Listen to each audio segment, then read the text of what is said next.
finished a project up in Sea Ranch, which for those of you who know about it, it's been around almost 50 years. It was started by a bunch of young hippie architects, Charles Moore, Don and Linden, Turnbull, Whitaker, Escher, and they had Lawrence Halpern, the great landscape architect, and they had a dream of this sort of communal place up there. They built a bunch of rules on this 10-mile sheep herding kind of piece of the coastline, and they now have a design committee, which it took Judith Shine and I 5 years to get through because we were sort of pushing the envelope. And so on a certain level, the autonomy of our approach was really conditioned and pushed back by the autonomy of their vision, and which is not exactly always. And I keep on saying I'd like to do a design studio up there because I think I was telling Donald Linden 2 days ago on his roof that there's some problems with the original idea, How do you like that? It's like, It's his idea. Anyway, so. Yeah. So what's, there's your house, there's autonomy, there's the new sculpturalism. We could talk about LACMA. We have a lot of things in LA we can talk about right now. What is it with LA? I mean, so you started somewhere else, you've been here for some time now. Is there something, what strikes you about doing architecture or teaching architecture? Is there anything different about being in an LA context for those two activities than being in Cleveland or New York? Yeah, I'm just trying to look for the questions in the notes I took about this one. Okay, well, first of all, we all live here, and so I think most of us realize that this is a great city. First of all, you can open the windows and not a lot of insects come in, and it's really great. I mean, to be able to do that. Like an occasional mosquito if you leave some upturned cup for your dog outside, but it's really great, benign weather, and it's just amazing. But also, there's some other things about the city. We have 2 living Pritzker Prize winners here, and all of their offspring.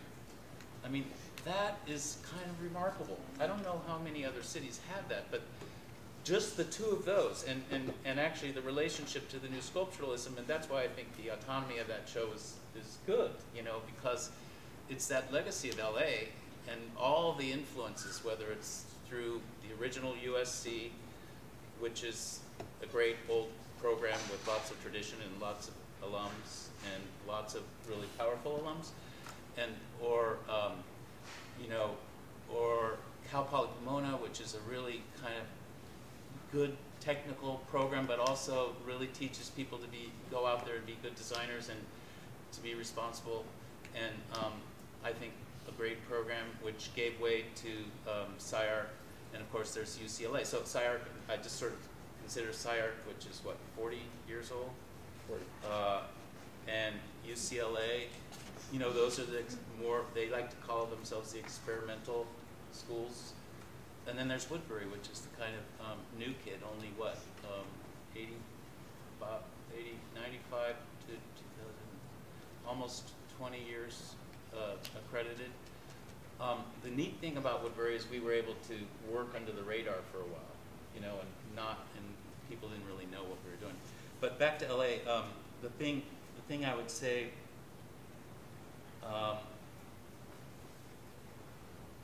what I like about Woodberry is that our students at Woodberry, I think I might be wrong about this, but I think it's true, more than any other school in the region, reflect the region, reflect the sort of demographic makeup of the region.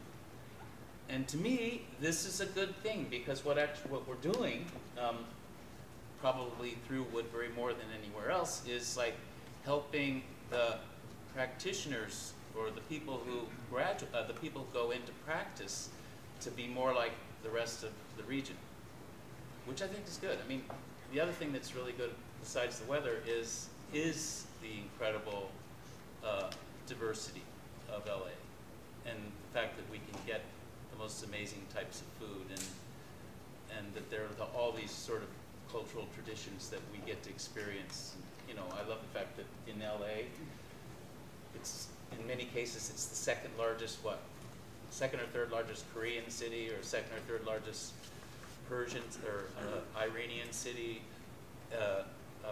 Armenian city, you know, like, so, I mean, we're really, that's like nothing else that I know of. I think, actually, that's why so many international students want to come here to do graduate work or undergraduate work, is because of the diversity, but also because of the tradition of experimental architecture that goes on here.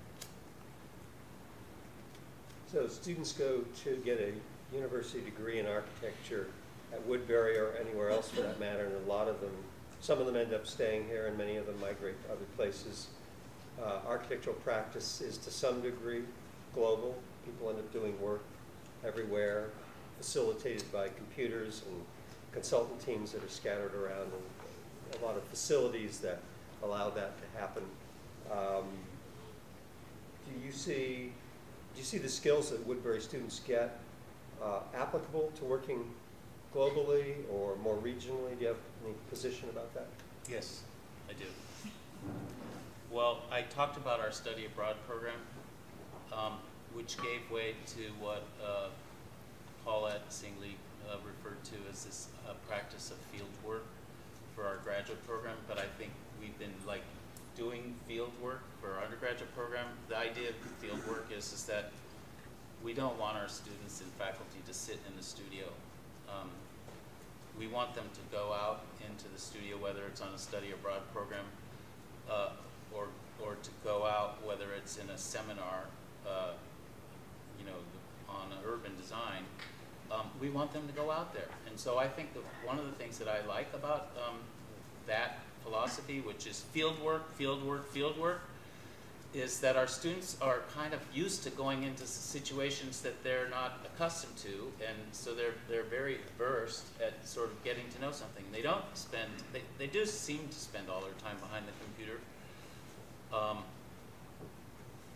but I also think they print out what they have on the computer and then draw on it with their hands a lot.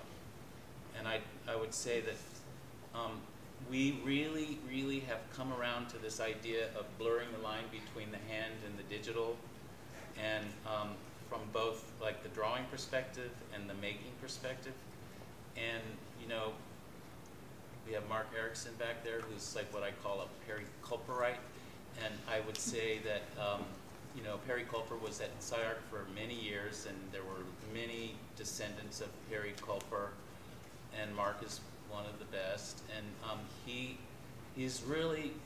and a number of our faculty have really made, I think I can claim that at the moment, Woodberry is the drawing school, because, and that was not what I said actually, because a number of people who came to our degree, our thesis reviews, just were so impressed with the drawings. Can you tell us what drawing means as you're using it? Yeah, it's everything. I mean, it's computer-based, hand-drawn? Yeah, it's representation, and it's sensitive, and it's cutting, and it's everything from collage to smearing something, you know, to being very precise, and actually almost making, you know, with the hand, a set of architectural elements in 2 dimension, you know, sometimes very abstract, and this is the culprit part perhaps, you know, where you actually just start to create architecture, you know, on a 2D surface without it really looking like a building, but actually having a set of rules about it and a logic that I would actually call it critical, where you can make an argument with it, or use it to sort of prove an argument. So I don't know. I'm very excited about the drawing that's going on. I was so proud to walk around last spring and see what we were doing. And I've been away, so I can't take any credit because I've been like doing all this ACSA stuff and California Architectural Foundations stuff. So I think it's really exciting to see what's emerging there. You talk about field work, field study, and thinking about the relationship of what students do in the university and the program, and then many of them, some of them go into practice. Field work is perhaps part of this topic, but design research, can you talk about the kinds of design research that are done in the university, and in your view, is that an applicable skill that translates into practice as well, or is it a different kind of thing? Yeah, I must say, I'm not as versed on this as I should be as a dean or as I should be as the ACSA president, but I'm like having to do a very quick study on it.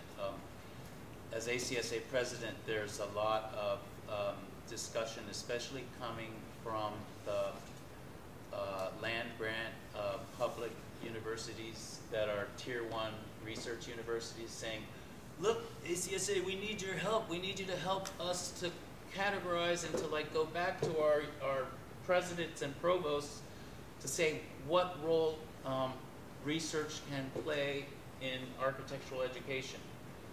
So, and I'm going to a meeting in 2 weeks in Greece about, it's the EAAE, which is the European Association of Architectural Educators, and also they're bringing in the Latin Association of Architectural Educators, and I'm representing ACSA. In Europe, they have a very clear sort of clearly printed doctrine about research, and I'm really interested in looking at that more carefully when I'm there.